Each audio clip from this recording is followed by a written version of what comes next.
Welcome back to Small Caps, ladies and gentlemen. My name is Kerry Stevenson, and today I am bringing you Lake Resources. The newish Managing Director and CEO David Dickson joins me all the way from the US. David and I haven't spoken before because he only joined in September last year. So welcome, David. Great to see you. I saw you briefly in Australia at IMA late last year, and we said we must get together and give an update to the small caps audience. So I really appreciate your time. It is a busy time for Lake right now, but given this is our first chat, let's just do a brief overview from you. Who are Lake Resources? Okay. Yeah, a little bit about just quickly myself. I have been I was in oil and gas for over 30 years in engineering and construction. And, after semi-retiring, I was presented with this opportunity to join Lake Resources. And when it was presented to me, there was a number of good reasons why for taking it. One is I wanted to do something different. And certainly the lithium market is very much the hot commodity. But the big attraction for me, or two other attractions, one is the fact that, and I say this quite often, the Lake Resources project is like oil and gas meets mining, or mining meets oil and gas. Okay. Because what we're actually going to do, we're going to extract a lot of fluid. We're going to put it through a process. The fluid we don't want, we're going to put it back into the ground, and then we're going to keep the lithium. And so it's very much like upstream, downstream oil and gas, processing a lot of fluids through a process. Good thing about this is we're not dealing with hydrocarbons, so we don't have the same safety issues, etc. But I felt that there was something I could offer to this. The other thing that attracted me to the job was Stu Crow. Stu Crow is one of the apprentices, right? And him and I spent a lot of time on the phone, and then we actually met in LA, and I think we chatted for like 6 hours. Wow. And I was just impressed by his vision, his passion, and what I wanted to do. And then after that, I was hooked, and I'll say that the first 5 months has been very interesting. First 5 months is interesting. We're going to go into that, but you mentioned that you've got an oil and gas background, and this is mining meets oil and gas, or oil and gas meets mining. Is it because of the way the lithium is being extracted is more an oil? Yeah, exactly that. If you look at, we're going to drill a large number of wells. Okay. We're going to keep these wells just like we did in oil and gas. We've got this large amount of fluid. We're going to put it through a process facility, very much like a petrochemical plant. We'll extract the lithium, and the spent brine will be then re-injected back into the ground. Very, very responsible. And so the whole mechanisms of drilling, re-injection, and in the middle, going through a process plant is very much akin to what I've been doing for quite a long time in the oil and gas space. So, as I said, the benefit here is we're not dealing with dangerous hydrocarbons. Yeah, there's those that are a little bit skeptical about this direct lithium extraction and the Lilac technologies. Where are you at with that at the moment? Are you confident that this is going to be the way of the future? So ironically, just before I started in the company, I think a couple of days before, there's a press release goes out to the market to say that Lake Resources is heading towards arbitration with Lilac, which kind of caught me by surprise. Anyway, I went to work to fix that situation. Lilac is potentially a 25% partner in Kachi project. So, going to arbitration when you're a 25% partner is not a great idea. And in an arbitration, there's never winners and there's never any losers.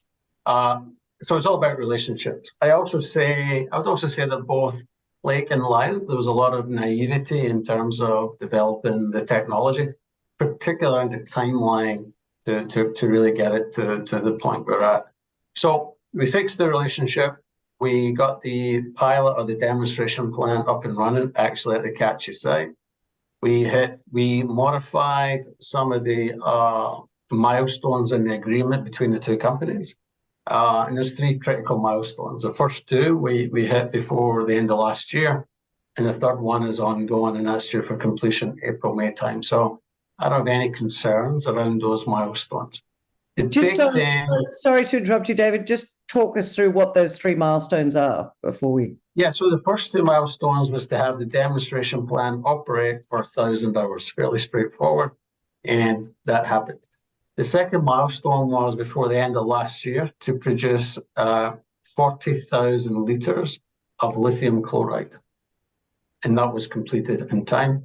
The third one is to then complete a further 80,000 litres of lithium chloride by April, May time, and that looks to be on track.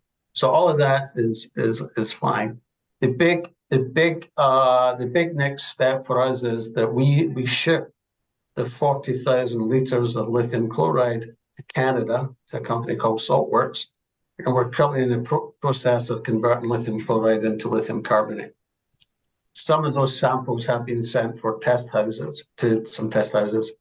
So over the next 4 or 6 weeks, hopefully we'll start to get some results on the purity of the lithium, which will then prove if the technology has worked or not. But I mean, all indications so far have been good, as much as you can say is good. But obviously, the big test will be is when we get the results. But certainly, the timing is in the revised plan that I put in place with Lilac. You mentioned Saltworks in Canada. Why Saltworks? Why Canada? Because you're in Argentina. So decision taken well before my time, but in the space of converting lithium chloride to carbonate, there's only a few companies in the world that set up to do it, particularly with a small scale. And Saltworks in Canada was one of those companies. I mean, logistically, it made it a little bit challenging because lithium chloride, as it says, is a liquid, it's a fluid. Yeah. So moving 40,000 litres from Argentina to Canada was not easy, but we eventually got it done.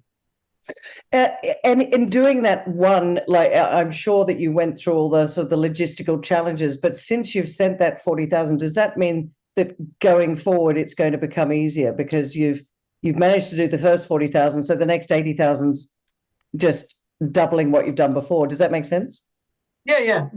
I think that's right. I think we've gone through that before, and it's not a big issue. I mean, at the end of the day, long term, we're going to produce lithium carbonate at Kachi. So this is the only time we're actually moving any liquids. But moving and the timeline to ship the next 80, I mean, on the first 40,000 litres, we wanted to ship fairly quick because we quickly wanted to get into the carbonate process to get the test samples so we can then obviously test the samples. So there was a lot of urgency on that side.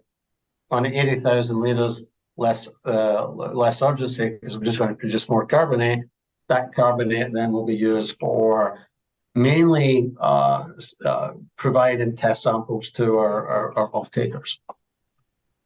We'll talk about offtake in a moment. There's a lot of lithium projects out there. There's a lot of demand for lithium. David, what's your view, kind of a macro view, if you like, because Lake Resources is one. You've got a lot of projects. We'll talk about those projects in a moment. But from a macro point of view, there are those that are saying that there's too much lithium around.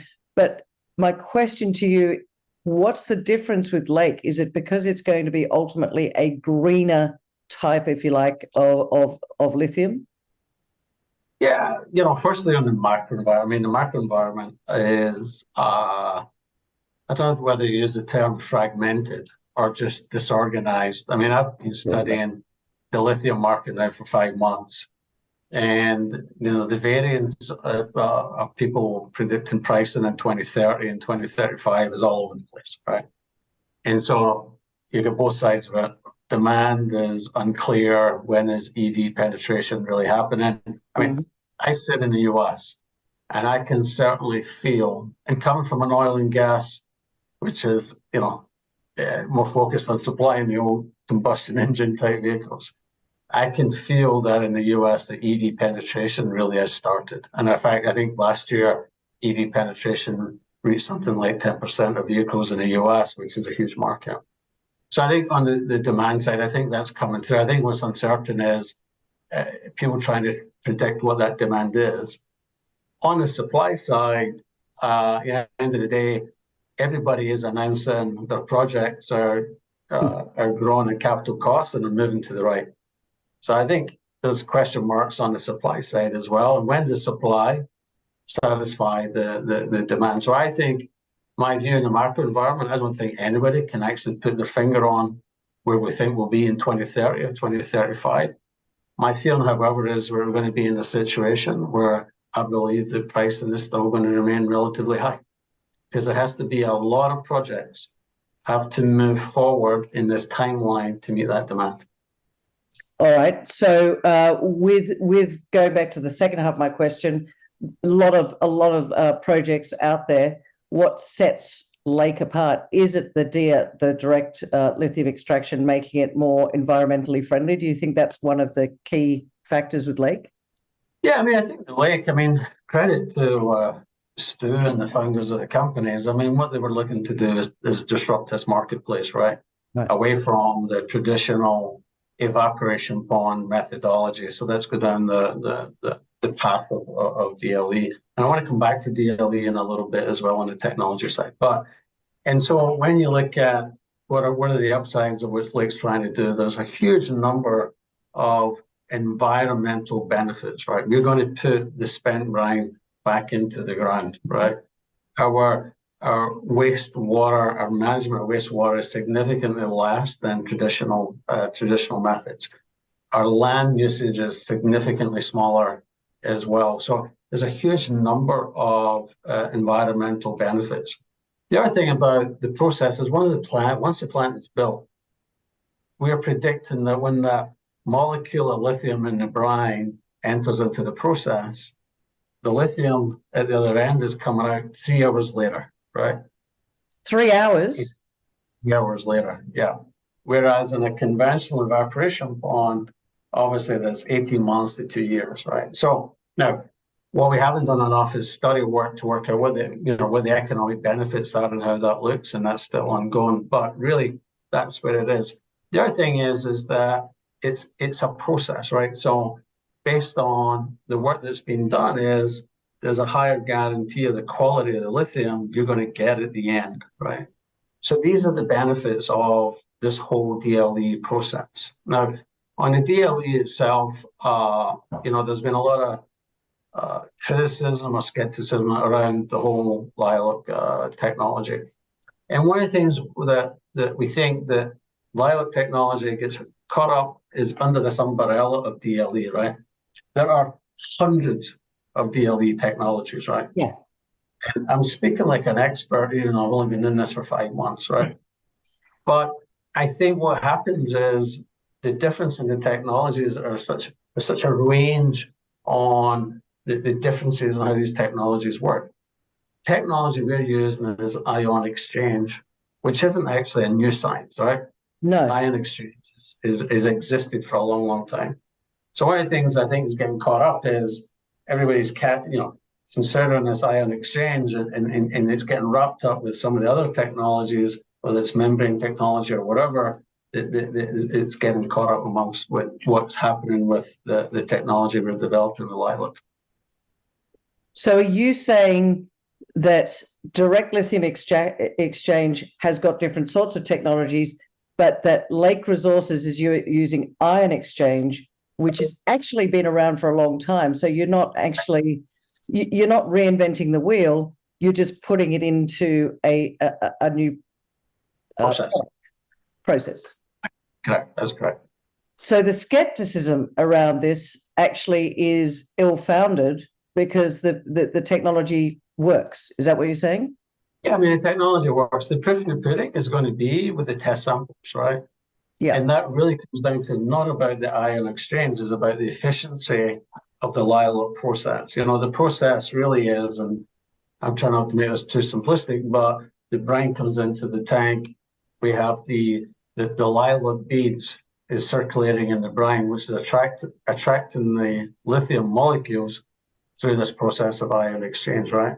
Then the next part of it is obviously we wash the beads, hydrochloric acid, create the lithium chloride, and then go through the carbonate process. So the technology really is around the beads and the process of washing and getting into the carbonate. But the ion exchange has been around for a long time. I assume, given what you said before, which is your way of doing it will be a 3-hour process versus the 18 months to 2 years, that potentially some of these larger producers out there might be getting a little bit worried because you can bring things to market quite quickly. Yeah, and that's something I think. Obviously, the market still remains skeptical of what we're doing, and you can understand that because this really is, in a way, it's kind of disruptive, right? And that's part of Stu and the founders. That was their vision, was what we're trying to do at Lake is really is disruptive, whether it's through the process or through the fact that there's a number of environmental benefits. You're getting there. You've sent the lithium carbonate across to Saltworks in Canada. We're talking about next steps. What are the milestones that you're going to be hitting? I'm talking to you towards the end of February in 2023.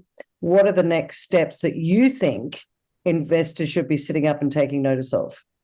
Yeah, so let me just step back because I put 3 notices out to the market back in January.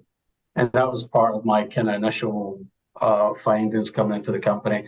There's 3 releases. One was, the first 2 milestones with Lilac. The second one was an updated JORC report, which was very positive in that, the reservoir, the brine reservoir, everything is indicating, everything's moving in the right direction. And then the third one really was me telling the market, I need more time to complete my operational kind of update, right? Okay. And that is, so delay the DFS for 6 months.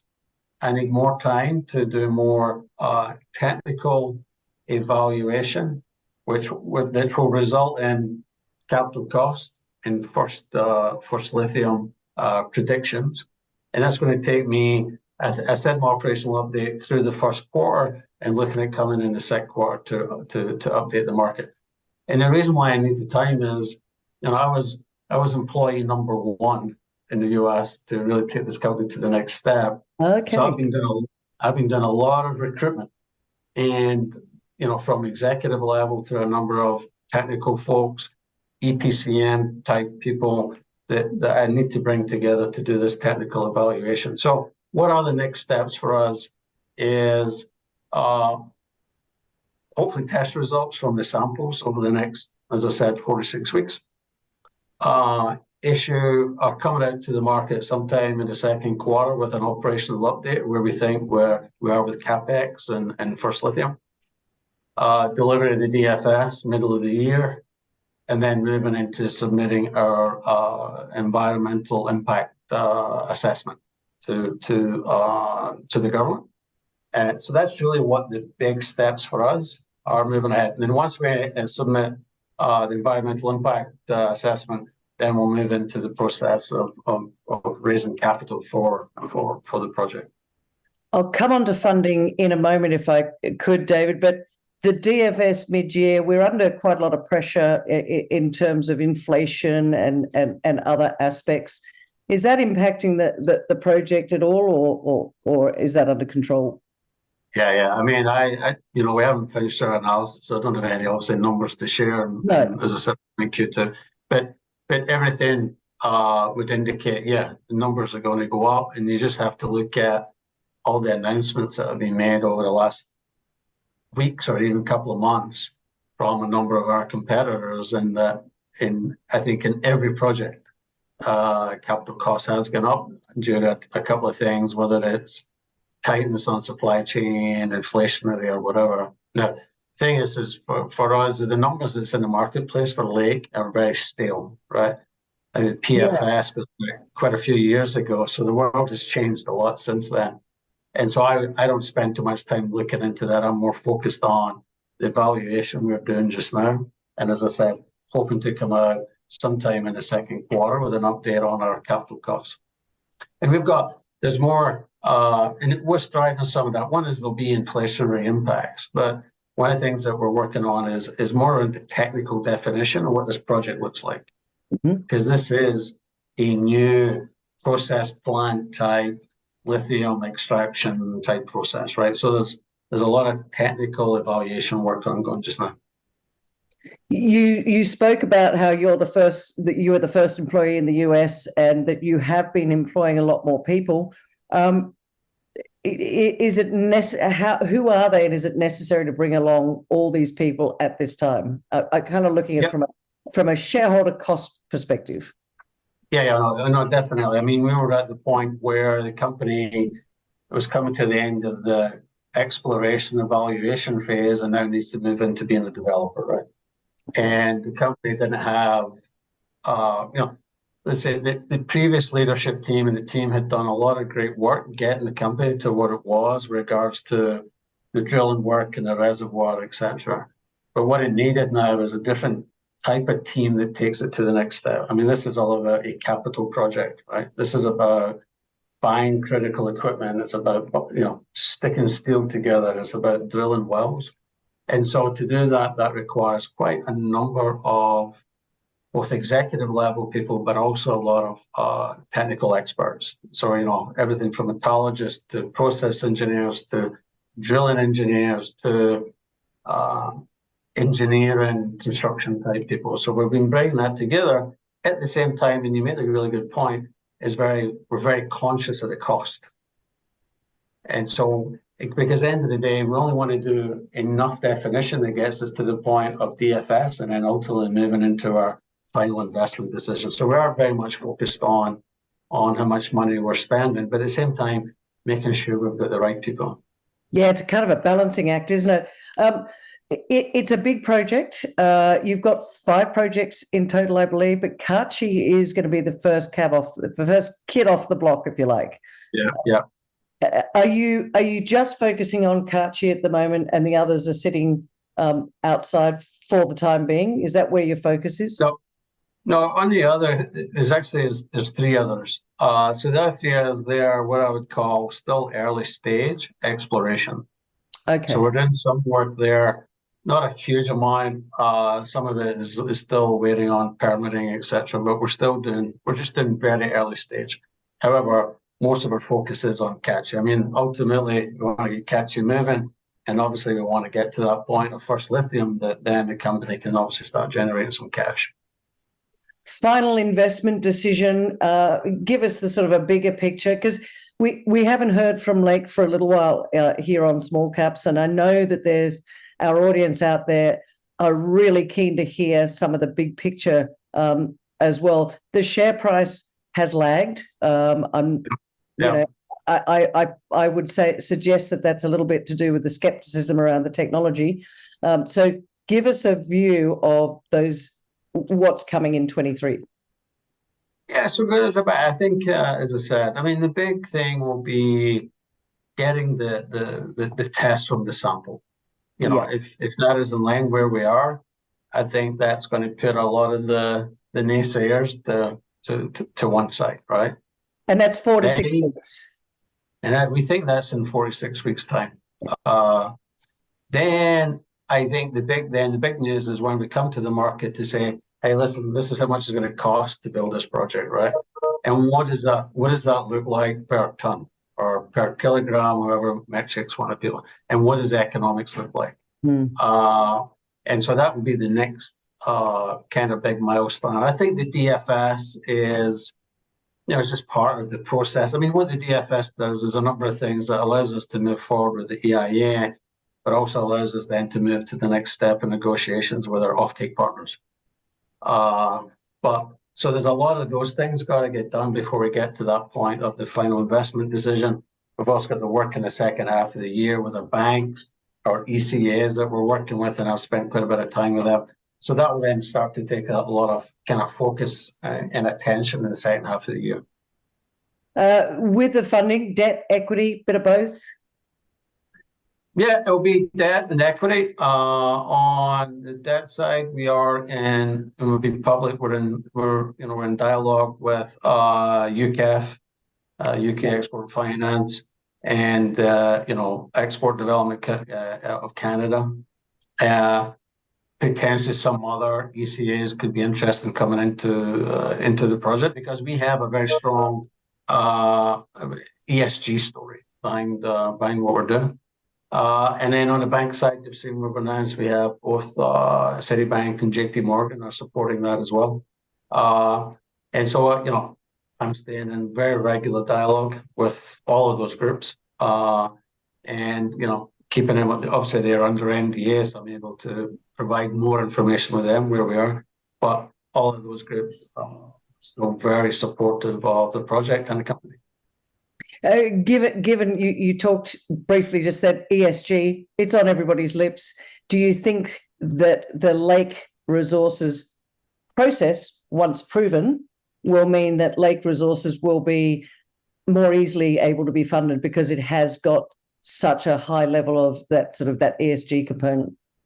Yeah, I mean, if you look at, and I spent a lot of time talking to a number of, whether it's funds, whether it's private equity, whatever, in, today's world is everybody's looking to put money to strong ESG stories. And even as recently as yesterday, I had a dialogue with one company. And so as we go through this, that's something that we're going to start to talk a lot more. As I said earlier, our, water wastage to land usage to, even in our drilling, we're going to take, a very responsible way of drilling where we're going to cement our wells so we do not impact or destroy any of the freshwater aquifers, right? So things like this is the thing. So we're taking a very responsible way of how we're going to extract this lithium. And I will, over the next coming months, start to drive that story stronger in the Lake Resources story. David, it's been fantastic to have you on. It's interesting coming from an oil and gas background and looking, I now see it. I now see how there's the similarity. It's not really a mining story. It's kind of it's a new way of extracting lithium, if you like. The offtake, just briefly on that. Are your off-takers being patient? They understand that there's a process to go through here. Are they chomping at the bit to get their hands on it? Yeah, listen, I think every off-taker is desperate to get a hold of lithium. So yeah, our two off-takers are very supportive. Even with delay in DFS, they get it. I think they're very supportive of what we're doing in the company and the resources that were brought in, the technical resources to build this thing. So yeah, all good. You just have to look at the announcements that's ongoing around the world. Even the car manufacturers are now getting into the game as well as the battery manufacturers. So, which doesn't tie in with the story in the macro environment, but you can see that, certainly from, even as I said, the car manufacturers are really, really keen to make sure they secure their offtake. So we're our two offtake partners, everything fine. Obviously, we've got a number of things coming up, as I said, with the test results and our evaluation, and we'll see how that progresses. But so far, everything's okay. I think it's interesting. You joined in September last year. It did go a bit quiet from conversations, reaching out, and I guess you had to get your feet under the table. So I really appreciate you coming today, and I do want to come back, on a regular basis so that we can update the market down here in Australia. But let's kind of wrap it up, if you like, in a bow, David, and just talk to us. Give us 3 reasons why. As I said earlier, that the share price hasn't really kept on a march forward lately. Well, why do you think now is a great time for people to sit up and take notice? I think it's really where we are now in the stage of our story. What I'm doing is both resetting Kachi and resetting Lake Resources, right? And so what we're doing is putting stronger credibility around the company. So, by the time it is, we're at that start of the growth. We are looking to kind of not revolutionize the whole lithium extraction from brine, but certainly what we're doing is very disruptive, which leads to us, we're going to produce brine in a very responsible way. And I use that term quite often because there's a number of reasons why I always say responsible. So I think there's a lot of good things there. Our reservoir story is good. The reservoir is there, right? So it's how do we extract that lithium in the the most economical and obviously most responsible way. So in summary, I would say we're at that start now of the next step, the journey, and with these test results coming up, assuming everything's okay, I think we're now starting to move on the path of the future. Sounds to me like you've got a definite path going forward. Lots of news flow to come out of Lake Resources in the coming months. Watch this space, ladies and gentlemen. CEO and Managing Director David Dickson, coming from an oil and gas background, understanding what it takes, getting rid of that skepticism out there as those test results come back in 4 to 6 weeks. So lots of news flow coming out. David Dickson, Managing Director, CEO, thank you so much for joining me on Small Caps today. Thank you, Gary. Thanks very much.